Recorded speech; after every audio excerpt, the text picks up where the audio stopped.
If you're thinking about moving to Arizona, just how much is it going to cost you? Well, hold tight, that's what we're talking about today. We're starting right now.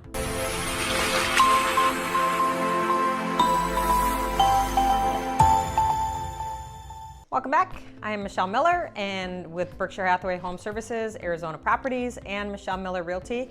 And today we are talking about the cost of living in the Scottsdale area. So Scottsdale is a really exceptional place to live. There is a lot of reasons why a lot of people are moving here, from our weather to our events, things to do, great restaurants, but all great places that are nice to live.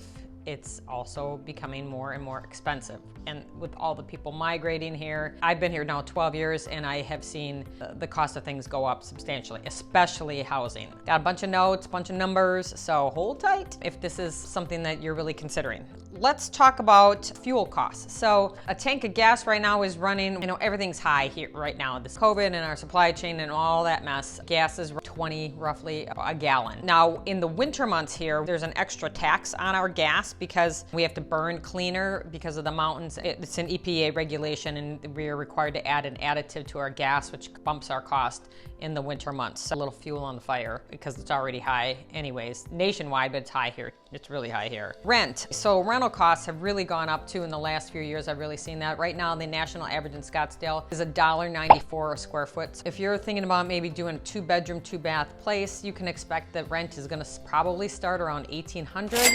And that's gonna be in like a complex that offers like a pool and other amenities, a gym and stuff like that. Factor that in, so you probably won't need a gym membership because a lot of them have them. So you can take that cost off or lay that, and then it's gonna be on up. There's a lot of places going up, and so we do have a lot more inventory that we've had, especially rental homes have really popped up. A lot of people are buying a lot of investment property here, so we're seeing a lot of that. And that's, the price I quoted you is generally if you're gonna live like an apartment complex. Housing, so we are considered, pay scale estimated that we are 42% higher than the national average here. So that's not great. And I definitely have seen, as a real estate professional, just how much my own property has increased in 2 years, actually in like a year and a half, how much it's increased. Most of the suburbs in this area fall in Maricopa County. So the average price per square foot right now is $350 a square foot, which is really high. So we were even higher at the beginning part of the year, and then about midway through the year, we dropped below the rate in 2021, and that's where we're staying, is we're just holding tight and riding it out. But yeah, $350. You do the math on how big of a house you want and you can calculate that. Now, not to say that there aren't less expensive areas, but that is the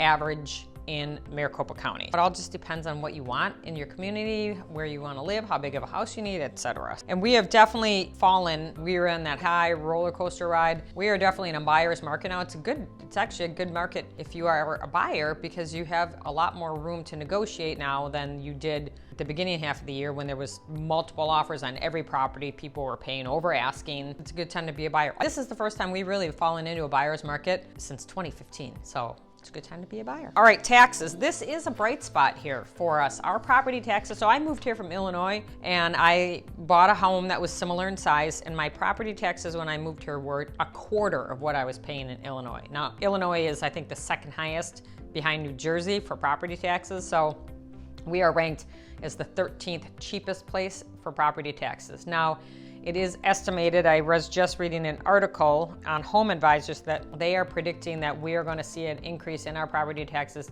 in the next 5 years. So they're saying, which our average tax bill right now here is $1,956, which is dirt cheap, can be bumped, they're predicting will be bumped to $47.85 in 5 years. So that is a substantial bump. It's still not a bad tax rate. If you've ever lived in Illinois or New Jersey, you're thinking, well, that's still really cheap, but substantially higher, like twice what we were paying. So that's something to consider. Let's talk sales tax. So our sales tax in Scottsdale is 8.05%. Now, when you go to the grocery store though, the groceries and stuff are considered tax exempt. So you don't pay 8% on your groceries. I don't know if that's the same in all states. I don't remember when I lived in Illinois if we paid 8% or whatever our tax rate was there. But here you're gonna pay a much lower tax. I think it's like 1.3 or something like that. So it's substantially cheaper. So at least you get a break on food. And I wanted to back up with our property taxes. The reason our property taxes have been able to stay so low is because of all the events that happen here.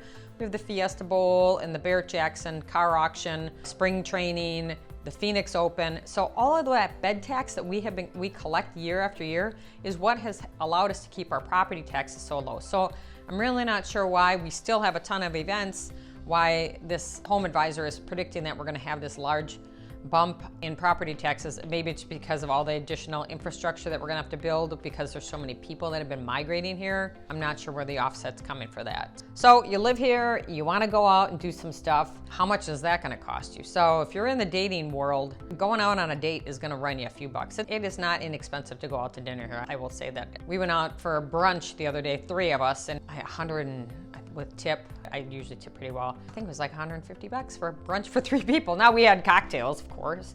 So if you don't do that, it's a lot less expensive. But if you want to go to the movies, like Harkins right now, for 2 tickets to take a date, is going to cost you 32 bucks. Great theater, great comfortable seats, and popcorn to die for, but it's going to run you. And then that you haven't even gotten any concessions yet. So you can add another, depending on what you eat, that's gonna run you. Going to the movies, probably 50 bucks for a couple. And then if you go out after that, let's see. And then like a glass of wine, a decent glass of wine, you're looking at around 14 bucks, a beer, $7 or $8. It adds up. Now, the one bright spot here is that we have great happy hours. Like almost every place here has great deals on food and drinks and stuff. And like you can go out and get house wine for $6 on happy hours. There's ways to do it, so our happy hours are usually packed here, especially when the snowbirds are back in town. If you want to know where to get a good deal, ask a retired person. They know all the scoop on where, how to do things on the cheap. So there are ways around it. Overall, it's a really great city to live in, and the prices go up, and the prices are reflective of it. So just keep that in mind. If you're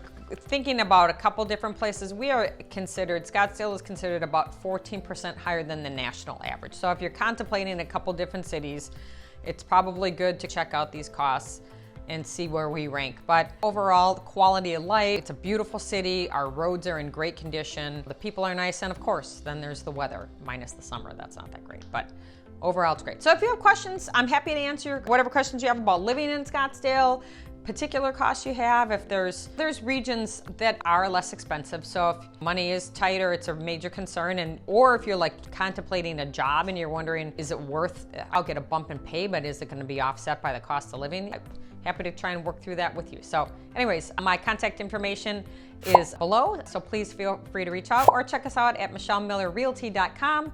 And my blog has a lot of different information and various links to other videos that I've done. So I hope you enjoyed the video. If you want to press the subscribe button, I'd greatly appreciate it so you're notified the next time we drop a video. So thanks so much for watching. See you next time.